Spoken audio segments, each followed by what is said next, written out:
Welcome to Girl Read Your Bible, Sunday School for Adults Who Missed It.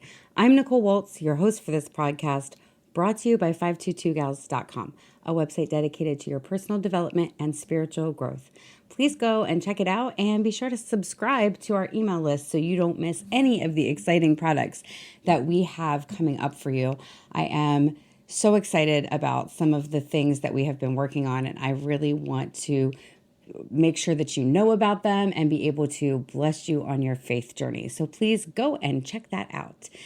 Today on Girl Read Your Bible, we are finishing up the story of Joseph, an incredible person of integrity who had incredibly unfair things happen to him, and he is still blessed and favored by God even in the darkest moments. And so we started part 1 last time.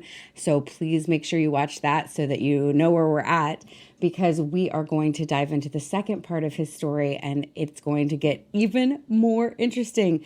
Joseph is going to have the option for revenge or forgiveness.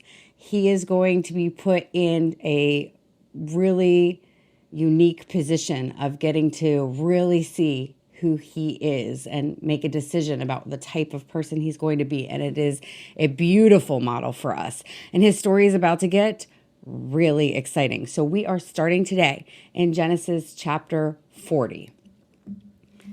Joseph is in prison. Remember, he's been thrown in prison because he was unfairly accused by a woman who was really wanting to be with him, and he said no, and she made some false accusations that landed him in jail. And it's been that's a bad thing to happen, right?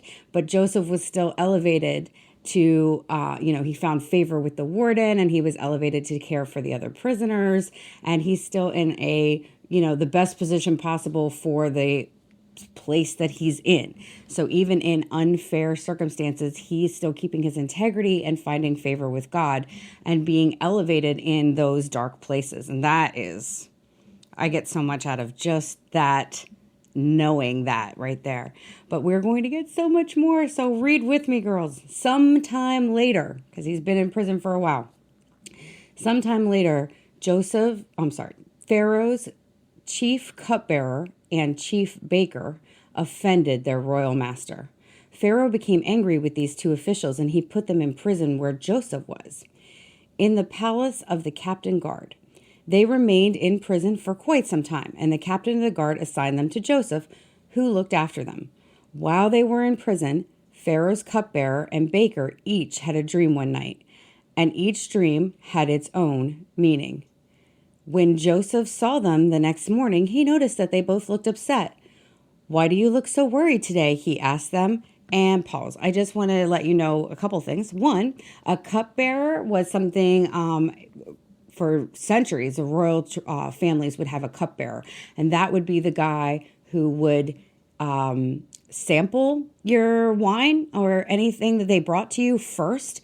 It was like I considered this high job, but it was a super dangerous job because he was the guy who took the first bite, the first drink, whatever, because if someone was trying to poison Pharaoh, then they would actually poison the cupbearer first. It was like this safety measure. So it was considered this high, great position, but it, of course, had a lot of danger because if somebody was, in fact, trying to poison Pharaoh or the king or whoever, because this is a common practice throughout history, they would have, a cupbearer who would be like this, kind of like the test dummy.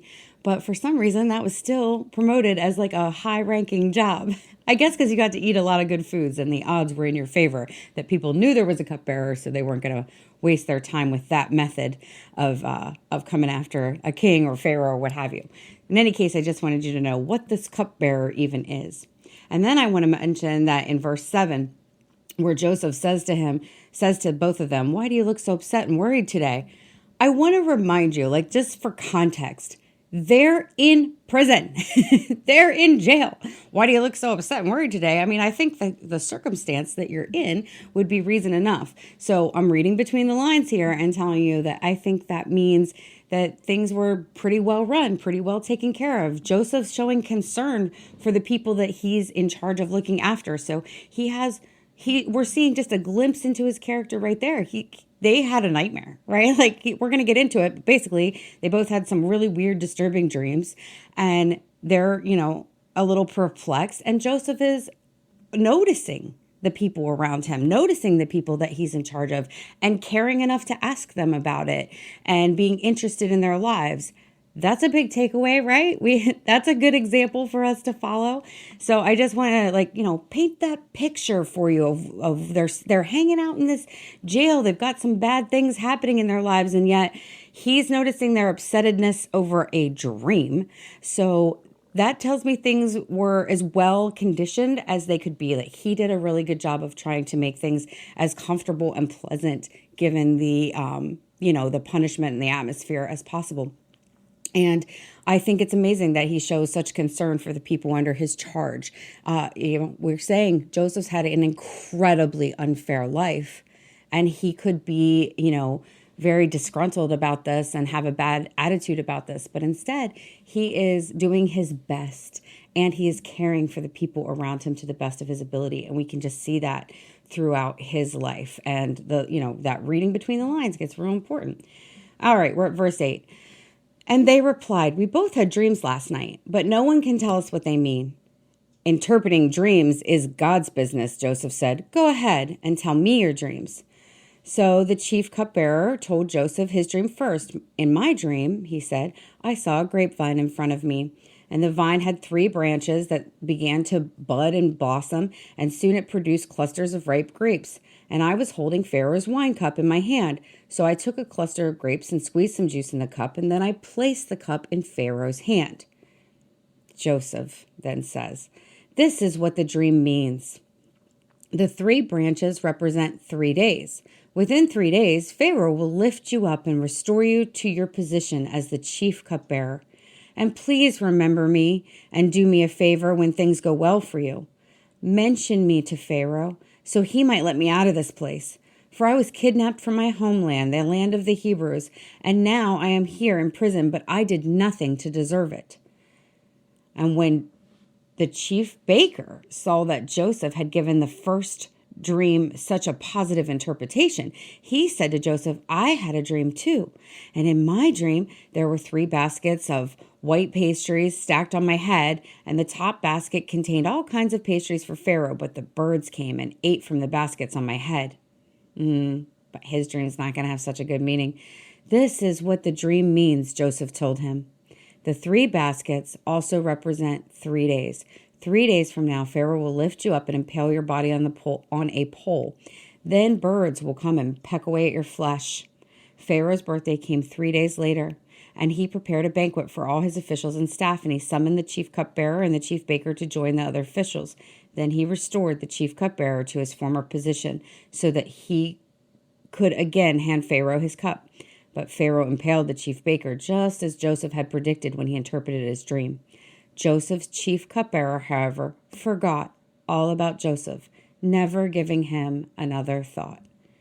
That's incredibly sad. He was perplexed. This person came out, reached out to you, told you good. I don't know how he could completely forget about him, but he was so, happy to be back into his life. He never really thought about this guy again. He kind of put that stuff out of his mind. It'll come back. It'll come back eventually. But it is really incredible. And again, with the reading between the lines, Joseph says to them, interpreting dreams is God's business. Tell me your dream. He had such a connection with God that he could immediately respond and know what the dream meant. He had that relationship that he knew. He wasn't taking credit of I can interpret dreams. I'm actually very good at that. Let me read your poem. No, he's not that guy. He's just in such connection with God, and he's giving God the complete credit that he knows this is going to be no problem. God is that's mine and God's thing. He gives me dreams. I know what they are. I know what they mean. This becomes really important later. There's a reason I was harping on that, girls. In any case, we're going to continue in chapter 2 because it's getting good. It's been 2 full years later. That wasn't 2 years after the dreaming and the reinstating and all this stuff. 2 years later, Pharaoh dreamed that he was standing on the bank of the Nile River, and in his dream he saw 7 fat, healthy cows come up out of the river and begin grazing in the marsh grass. Then he saw 7 more cows come up behind them from the Nile, but they were scrawny and thin. And these cows stood behind the fat cows on the riverbank, and then the scrawny, thin cows ate the 7 healthy, fat cows. At this point in the dream, Pharaoh woke up, but he fell asleep again and had a second dream. And this time he saw 7 heads of grain, plump and beautiful, growing on a single stalk. Then 7 more heads of grain appeared, but these were shriveled and withered by the east wind, and these thin heads swallowed up the 7 plump heads.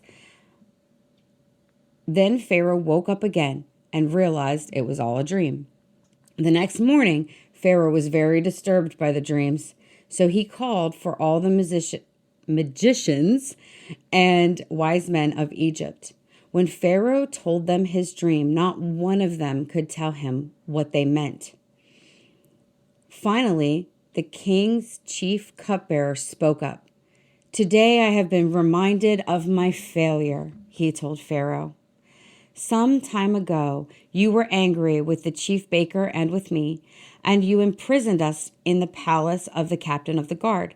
And one night, the chief baker and I had each had a dream, and each dream had its own meaning. And there was a young Hebrew man with us in prison who was a slave of the captain of the guard, and we told him our dream, and he told us the meaning of each dream. And everything happened just as he had predicted. I was restored to my position as cupbearer, and the chief baker was executed and impaled on a pole. So Pharaoh sent for Joseph at once, and he was quickly brought from the prison. After he shaved and changed his clothes, he went and stood before Pharaoh. Then Pharaoh said to Joseph," and he recants his whole dream. "I had a dream last night, and no one here can tell me what it means. But I have heard that when you hear about a dream, you can interpret." Here's where he goes back to his integrity. "It is beyond my power to do this," Joseph replied. "But God can tell you what it means and set you at ease." Stop.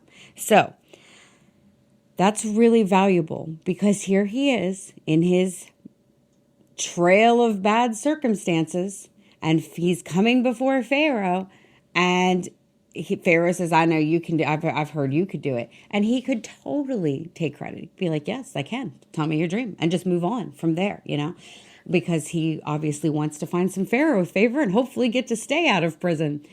But he doesn't. He wants to always give God the credit. He's always keeping his focus on the Lord, and that's a big takeaway for us, right? So Pharaoh is going to tell him the dream that I have already read to you. So you please go ahead and reread it yourself, but it is repeated almost verbatim. And, he says exactly what had happened in the dreams. And we're going to drop down to verse 25. We're going to skip the retelling. And Joseph responded, "Both of Pharaoh's dreams mean the same thing. God is telling Pharaoh in advance what he is about to do. The 7 healthy cows and the 7 healthy heads of grain both represent 7 years of prosperity. The 7 thin, scrawny cows that come up later and the 7 thin heads of grain withered by the east wind represent 7 years of famine. And this is what this will happen, just as I have described it, for God has revealed it to Pharaoh in advance, so he is about to do it. The next 7 years will be a period of great prosperity throughout the land of Egypt, but afterward there will be 7 years of famine, so great that all the prosperity will be forgotten in Egypt. Famine will destroy the land. This famine will be so severe that even the memory of the good years will be erased. As for having 2 similar dreams, it means that these events have been decreed by God, and he will make them happen soon. Therefore, Pharaoh should find an intelligent and wise man and put him in charge of the entire land of Egypt. Then Pharaoh should appoint supervisors over the land and let them collect 1/5 of all the crops during the 7 good years.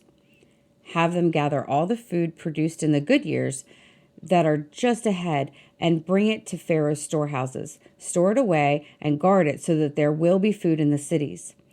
That way, there will be enough to eat in the 7 years of famine when the 7 years of famine come to the land of Egypt.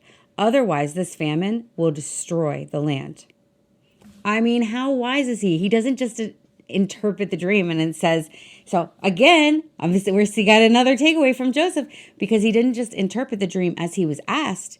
He followed up with what to do about it. He had instructions of how to make the problem better. I mean, all he was asked to do was interpret the dream. He could have said, this is what it means. We got 7 good years of prosperity coming. We got 7 years of famine coming, and that's going to be really bad. And then he could just pause and wait. Like, he did his job. He did what he was asked. No. He couldn't just do what he was asked. He's a problem solver. He's a person that gets put in charge of things wherever he goes. He knows how to handle situations, and he's wise and has integrity. So he follows up with, and I'm going to help you out on the next step here, Pharaoh. I'm going to tell you what you should do that would solve this problem. And I think I love it. I just love Joseph. I love his integrity. I love the way he handles things and the way he thinks. He's an inspiration to me. Can you tell? I'm a big fan. Let's keep reading. Verse 37. Joseph's suggestions were well received by Pharaoh and his officials. So Pharaoh asked his officials, can we find anyone like this man, so obviously filled with the Spirit of God? And while that's not, I'm going to pause again. While that's not our takeaway scripture for the week, wow. Pharaoh, who has many gods, who serves all kinds of things, recognizes the power of the God that Joseph serves. And he recognizes this man is filled with the Spirit of God. And that's the example that I really want to get a hold of. That's the thing I really want in my life, is for people to say and just know and just have interactions and say, this woman is filled with the Spirit of God, and recognizes the power of God in my life. Like they're recognizing the power of God and the favor of God in Joseph's life. It's such an incredible takeaway for Pharaoh to say this of Joseph. We're going to keep reading. Then Pharaoh said to Joseph, since God has revealed the meaning of the dreams to you, clearly no one else is as intelligent or wise as you are. I'd also like to hear people say that about me. Sidebar. You will be in charge of my court, and all my people will take orders from you. Only I, sitting on my throne, will have a rank higher than yours. Woo! Can we just say, praise the Lord. This man was just in prison like a couple hours ago. Like he's had years. He was there for years. We know it was more than 2 because it was 2 years from the dream. So, and he'd been put in charge, so it had to been longer than that. We could guess 4 years. It could be longer. I don't actually know. But he's been in jail for a long time. He's been sold into slavery. He's had a ton of terrible things. And God had given him a dream when he was a young man. We talked about this last time. That's how his story starts. That's how his brothers got so upset with him. Telling him he was going to be in leadership. Telling him he had a plan and a destiny on his life.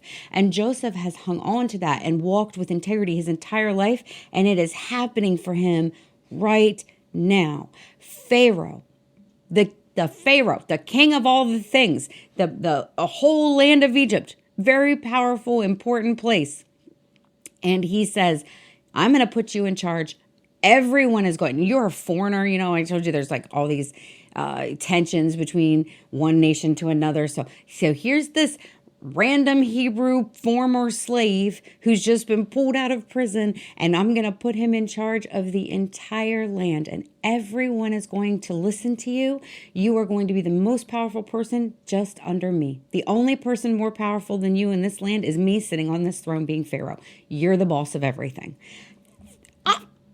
I mean, that's really redemption right there, friends. So when things get really bad for you, and you're having a hard time, and people have torn you down, and things have been unfair, and you have been lied about or cheated or whatever the case may be, remember Joseph. Go back to this story. Read it again. Keep your integrity. Keep your faith. Model Joseph. Look at what has happened for him. He was literally in a pit. He was literally sold as a slave. He was literally in prison. And now he is basically the ruler of Egypt right next to Pharaoh. I mean, what an incredible, and just like that, just one day, right? Because how many days, this is me, right? How many days are you sitting in this prison? Are you sitting in this bad circumstance, in this place, this dark, stupid place where you knew you weren't supposed to be, and it's very unfair and upsetting, and you know, right? Like, that's the thing for me. Like, I've read the Bible, so this is why this is valuable, because you know that any one day, your complete circumstances can change. One encounter, one dream, one person speaking up for you, right? Because if he hadn't interpreted the cupbearer's dream, then the cupbearer wouldn't have been able to mention him to Pharaoh. Like, timing was everything. The cupbearer ended up in jail and had this encounter with Joseph that would later be to his benefit. Joseph had no idea. He had no idea 2 years later that this guy was going to be the guy that was going to help him get out of jail. It certainly didn't happen instantly. I mean, he did tell him, please mention me to Pharaoh and remember me when you get out of here. And so I would think that 2 years later, Joseph had probably given up hope that that was going to be his way out, that that was going to be what would help him. But we do know, because we do know that he kept his integrity, that he kept his faithfulness, that he kept believing in God. Why? Because God came through for him. That's why we know. We know he kept showing up. He kept being this person. He kept having this close relationship with God. Why do we know? Because he could quickly interpret the dreams. He had such a connection with the Lord that he could hear it and process it and know. And that's an incredible takeaway from the life of Joseph, and for us to hold on to. This is why I tell you, it's important to know the Bible and the stories in the Bible, because God is not a respecter of persons. If he did these things for Joseph, he can do these things for you. It's not different. I know it feels different because here's this famous character or person that made it into the Bible, and it's a very old, long time ago. That doesn't matter. This is an example of the things that God can and will do for you. And so knowing these stories gives us a lot of hope and gives us a lot of faith and understanding in how God does show up. He does hardly ever really show up in the way or the timeline that we would like. That's like never in the story. I'll spoiler alert, you can read the whole Bible. Never happens the way that the person wants or thinks, or the way that you would personally make it happen if you had the ability to do so. Because I'm sure Joseph wouldn't have wasted many years in prison in preparation for his time in leadership. Like, that wouldn't have been his choice. But it was the plan of God for whatever reasons, whatever lessons he needed to learn, whatever humility he needed to learn, whatever it was. We don't have that kind of insight, but we have faith and trust that God had that kind of insight. He was in the right place at the right time to get to Pharaoh, to be elevated to the highest person in the land, the most important in charge. And this is going to be real valuable, because God is not done with Joseph's redemption story. This is redemption part 1, but it's going to get even better. And it speaks to us because it's a reminder that it can happen in an instant. It can happen when you least expect it. And it just takes one person, one day, one moment. God has not forgotten you. No matter how long ago it feels that you were been put in a place that you didn't like, or found yourself in something that's less than you knew God had for you. It only takes one day for your entire world to change.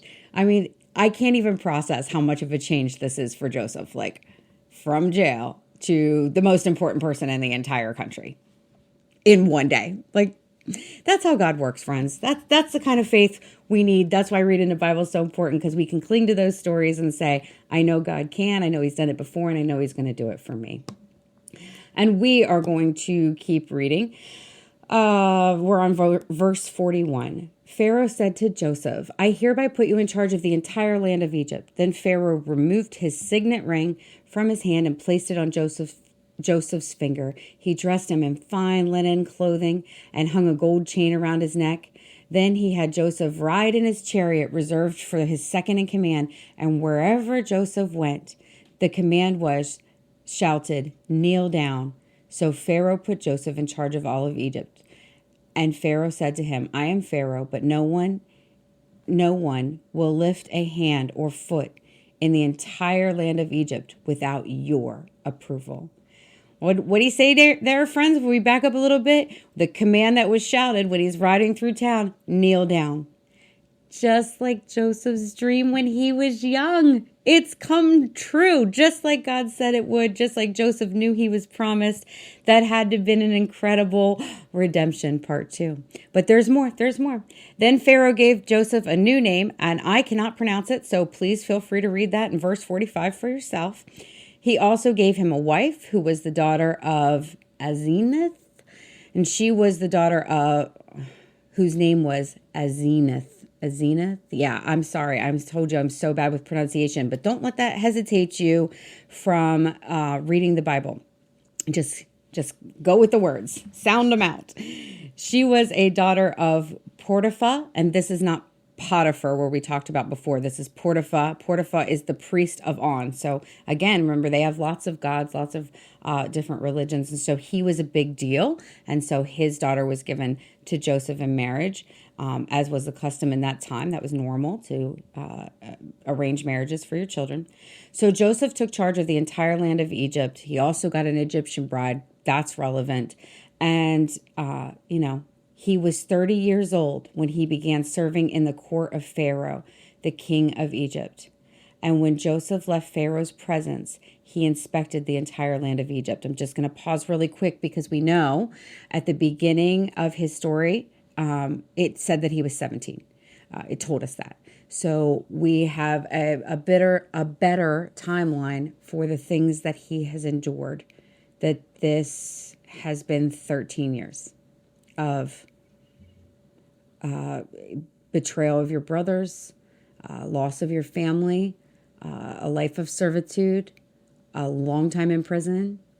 This has been 13 years of preparation and what felt like punishment for this before he got here to this place. There's also a lot of correlation. And again, this is Sunday School for Adults Who Missed It. So I'm not going to get into this. I'm just going to give you like a little tidbit. There's a lot of the Old Testament is a reflection of the New Testament, of the things to come. God loves foreshadowing. So for those of you who really enjoyed high school English class and you remember, the foreshadowing and the reading between the lines and the setting up, the repeat story, that God started that, okay? That's his thing. He likes to foreshadow future events. And so there's a lot of things in the life of Joseph that foreshadow and are similar to the life of Jesus. And we can see a lot of similarities in his journey. And I'm not going to get into those in today's episode, but I do find that super interesting. So you can Google that. You can look for different teachings on a parallel between Joseph and Jesus. Really good stuff. And one of the things here is that Jesus starts his ministry when he is 30, and Joseph starts ruling in the palace when he is 30. And that's just one tiny similarity, tiny parallel, but there are actually many, and it's a really good study. So we're in verse 47.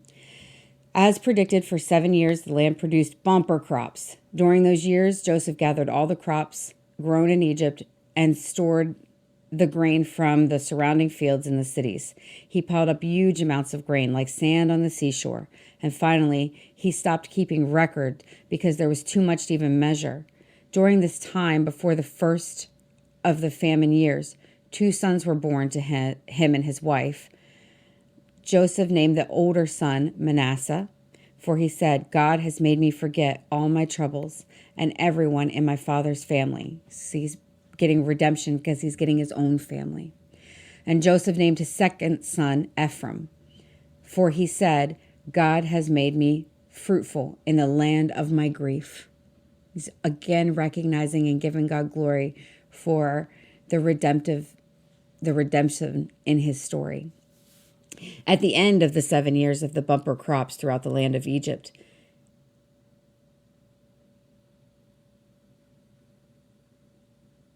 I'm sorry, I read that. At last, the 7 years of bumper crops throughout the land of Egypt came to an end.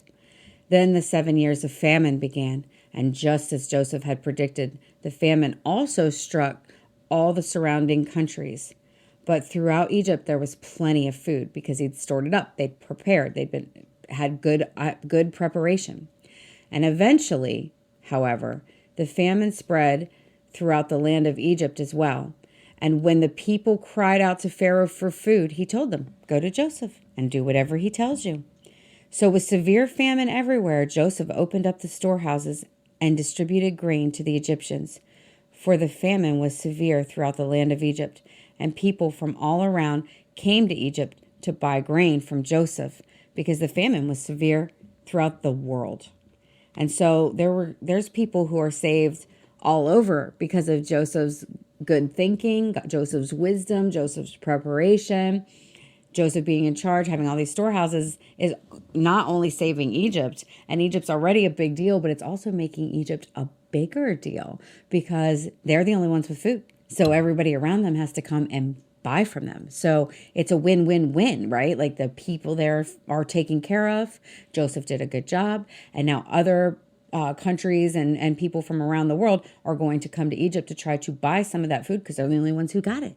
And that's going to make Egypt even more wealthy.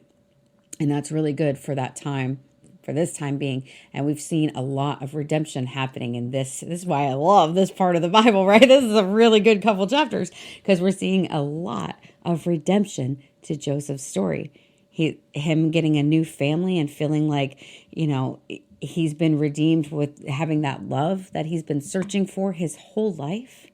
That's incredible. And God is still not done. He's still got more redemption for Joseph. We're going to keep reading. We're in chapter 42. When Jacob, remember Joseph's father Jacob, heard that grain was available in Egypt, he said to his sons, "Why are you standing around here looking at one another? I have heard that there is grain in Egypt. Go down there and buy enough grain to keep us alive. Otherwise, we'll die." So Joseph's 10 older brothers went down to Egypt to buy grain. Now remember, pause. Oh, it's going to tell us. I don't have to pause. But Jacob wouldn't let Joseph's younger brother Benjamin go with them for fear some harm might come to him. So now I'm about to pause. So remember that he's one of 12 and he has one full-fledged younger brother, but then he's next, and then the rest of them are older. Okay, but his youngest brother would be also from Rachel, the beloved wife. So they all think that Joseph is dead at this point. Like his father's always thought that, but I'm pretty confident that the rest of the brothers that knew what really happened, they'd sold him into slavery. They're pretty sure he's not doing well. He didn't make it. They're never going to see him again. So this is where the story is going to get so interesting. So Jacob's sons arrived in Egypt along with others to buy food, for the famine was in Canaan as well. Since Joseph was governor of all of Egypt and in charge of selling grain to all the people, it was him that his brothers came to. When they arrived, they bowed down before him with their faces to the ground, just like in his dream from the last episode, from the beginning of the story, just like he predicted they would, and they hated him for it. And look, it is coming to pass, just like God told Joseph it would. Even in prison, he had to believe in the promise of God. Even in prison, he had to know that his relationship was strong, that he wasn't confused, that he heard God right, even among all the awful things, unfair, unjust things that had happened to Joseph. Here he is, another redemption in the story. His dream that this would happen is happening before him right now. That is our big takeaway from Joseph's story today, friends. Joseph serves a God of redemption, as do we. Joseph serves a God who keeps his promises. No, it doesn't always look like we think. It almost never looks like we think or expect, actually. But Joseph's been in unfair, dark places. He has been redeemed, restored, and put to a higher place than even he could imagine. He'd had a dream. He'd known his brothers were going to bow down before him. He didn't know the full context of what that meant. But I highly doubt that at any point in his life, he thought, well, I'll probably be second only to Pharaoh one day in the future. God is able to do abundantly more beyond all that we can ask or think, even in the great thing that he has promised you, even in his tremendous blessing and favor. He does things that we couldn't even expect, and he does it and he makes these changes in an instant.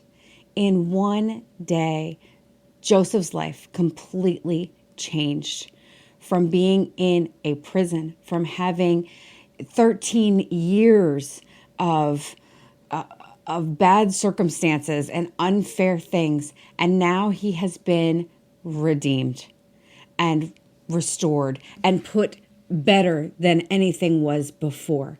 He has now gotten a leadership and comfort, and he has in charge of the things. God has restored him to a place of high favor in the land. See, he'd had a place of high favor among his own father when he was a child, but never in his family. He was revered and respected and loved and favored by one person, maybe two, maybe his mother as well. So he had known what love and favor looked like, but not among his entire tribe, not among his entire family. So him being elevated to this place was greater than the story before. Redemption for God is so much better than what we'd had in the past. It's so much more. Redemption is like a multiplication equation, right? So he's getting, all of this. He's getting these comforts. He's now had children. He has a wife. He has a new family. So he's had the redemption of the love of a family, again, better than what he had before. And now he's getting, it's just got to be so gratifying for that dream to come to full fruition and to see that really play out exactly, right? Like not just like a suggestion or a metaphor for something, right? Like literally his brothers have come and bowed down before him, just as he saw in his dream. These are the people who betrayed him. These are the people who set him on this bad path where all these unfair things have happened to him. And it started with them. And he is getting that full fulfillment of like everything has come to pass. Everything has been restored. Everything has been set right by this last act. And so there's a lot more incredible things we're going to see out of Joseph as we continue his story.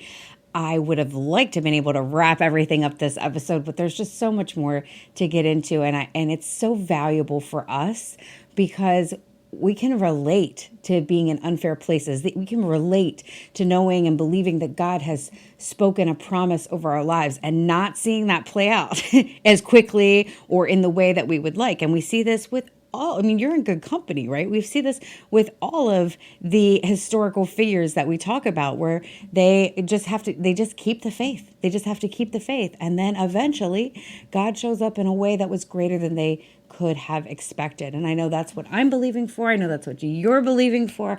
And it's really helpful to see that's in the word. That's all throughout the history. That's all throughout time where this keeps playing out. Just keeping the faith, just being a person of integrity, just keep pressing forward, keep doing your best in the circumstance that you're in. If you're in a job that you don't like or just different areas, you have different family struggles, whatever it is, you have to keep showing up with integrity and love and responsibility and wisdom and faithfulness. And God will show up for you. He just will. And it won't happen as quickly as you would like. Joseph spent 2 years, well, more than 2 years. We don't know exactly, but at least 2 years, more than 2 years in prison. And I'm sure each and every day he's like, where are you, God? I would be. Where are you? What is happening? How is this my journey? How is this my path? But in one day, in one moment, one person can change everything.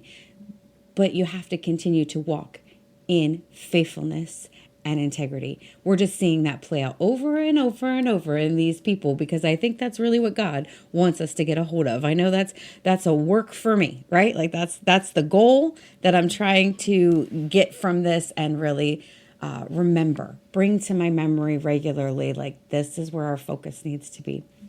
So I hope you enjoyed Joseph's redemption story. We have so much more to talk about with him, though, because he is going to get the opportunity to show his true character. Because see, now here is his brothers in front of him needing food, and he's gonna mess with them a little bit. He's gonna see where they're at, and try to discern who they have become. And he's not going to tell them who he is for quite a while, and there's going to be a little back and forth, and it's going to show us some really good insight also to Joseph being a person of wisdom. And it's really good. So definitely make sure you tune in for the next episode, because we are going to continue talking about Joseph and the many ways that we can learn things from his life and apply them to ours. I hope you had a great time today, gals. I know I did.